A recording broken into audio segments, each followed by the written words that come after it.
Hello दोस्तों, मैं Vikram Singh Kargil height से आपके सामने आज लेके आया हूँ 8वीं कक्षाएं। और आज हमारा टॉपिक है गवर्नमेंट बजट। गवर्नमेंट बजट जैसे कि नाम से पता है, गवर्नमेंट सरकार ऐसी संस्था जो देश को चलाए, देश की सुरक्षा व्यवस्था, देश की लॉ एंड ऑर्डर की व्यवस्था को देखने की जिम्मेदारी सरकारों की होती है। और नीचे है बजट। बजट शब्द बना है बुकेट से। बुकेट एक फ्रेंच वर्ड है जिसका मतलब है बैग, तो उसी से बना है बजट। यानी एक ऐसा बजट, यानी किसी देश का जो मंत्री, कोई मंत्री जिसकी जिम्मेदारी देश की अर्थव्यवस्था को देखने की है, वो मंत्री अपने एक बैग में कुछ हर साल, यानी ये शुरुआत हमारी जो बजट की है ये हुई है, हमने जो अडॉप्ट किया है, ये किया है हमने ब्रिटेन से।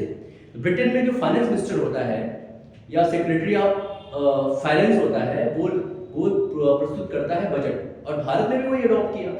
तो भारत में जो गवर्नमेंट बजट है उसका जो हमारा पॉलिटिकल नाम है, पॉलिटी के सेंस में उसका है एनुअल फाइनेंशियल स्टेटमेंट। और एनुअल फाइनेंशियल स्टेटमेंट यानी सरकार की जो आय और व्यय का ब्यौरा जो है आने वाले फाइनेंशियल ईयर के लिए यहाँ पे प्रस्तुत होता है। इसके दो पार्ट है।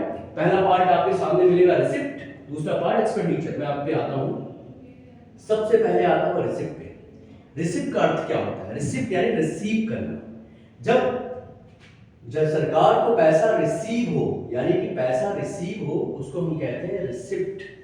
और दूसरा शब्द है एक्सपेंडिचर। एक्सपेंडिचर यानी सरकार का खर्चा, यानी सरकार जो खर्चे करती है, यानी इसको पैसा रिसीव हुआ और इसी पैसे को अपने खर्चे में लगा दिया, इसको हम कहते हैं एक्सपेंडिचर। अब रिसिप्ट के हमारे दो पार्ट है। एक पार्ट है रेवेन्यू पार्ट, एक पार्ट है कैपिटल पार्ट।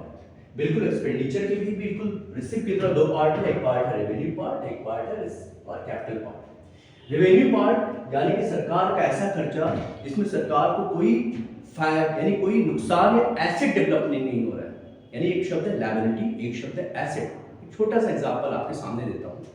मान लिया कि आपको अपनी गर्लफ्रेंड को मूवी दिखानी है और आपके जेब में पैसे नहीं है, तो आपके पास दो रास्ते होते हैं। एक रास्ता होता है कि आप किसी जगह पे जॉब करें, या आप जोमेटो में आप डिलीवरी बॉय बन के पैसा कमाते हैं, और जो पैसा आपके पास आता है उससे आप खुद और अपनी गर्लफ्रेंड के साथ मूवी देखने जाते हैं। एक दूसरा रास्ता है, जब आप कुछ नहीं करना चाहते तो आपके पास जो एसेट है, यानी आपके पापा की दी हुई बर्थडे पे दी हुई जो घड़ी है, आप उसको सेल कर देते हैं। ये जो घड़ी है वो एसेट है। आप इसको जब सेल करते हैं और इससे जो कमाई होती है, ये जो होता है ये कैपिटल रिसिप्ट का पार्ट होता है। यानी सरकार के पास पैसे आने के दो तरीके हैं। एक ऐसा तरीका जिसमें कोई एसेट का लॉस नहीं होता है, और ना ही हम कोई लोन लेते हैं। एक तरीका और भी होता है ना कि हम दोस्तों से कुछ लोन लेके पैसा करते हैं। जब आप कोई लोन लेते हैं तो आप एक बोझ लेते हैं। बोझ को अंग्रेजी में लायबिलिटी कहते हैं। तो रेवेन्यू जो रिसिप्ट है, इसका अर्थ है कि ऐसा खर्चा जिसमें ना ही कोई लायबिलिटी आपकी बढ़े, ना ही आपका कोई एसेट का लॉस हो, इसको हम कहते हैं रेवेन्यू रिसिप्ट। और इसके दो पार्ट है। एक पार्ट है टैक्स, एक पार्ट है नॉन टैक्स। टैक्स यानी सरकार की टैक्सेशन सिस्टम, यानी कि कर व्यवस्था। सरकार की कर व्यवस्था के दो भाग हैं। एक भाग को हम कहते हैं,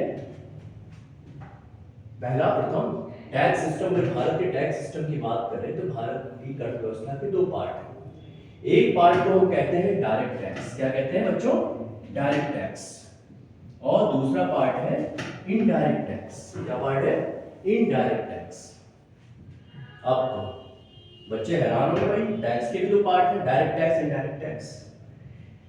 डायरेक्ट टैक्स यानी कि जो सीधे उसी व्यक्ति, यानी एक शब्द है जिसको कहते हैं कि भाई यानी कि पे कोई और करे और लेकिन बोझ किसी और पे जाए, वो होता है हमारा इनडायरेक्ट टैक्स। यानी कि डायरेक्टली आपके ऊपर ना पड़े। जैसे जीएसटी, सामानों पे लगने वाले टैक्स को हम कहते हैं इनडायरेक्ट टैक्स। जैसे कि जीएसटी टैक्स एक इनडायरेक्ट टैक्स है।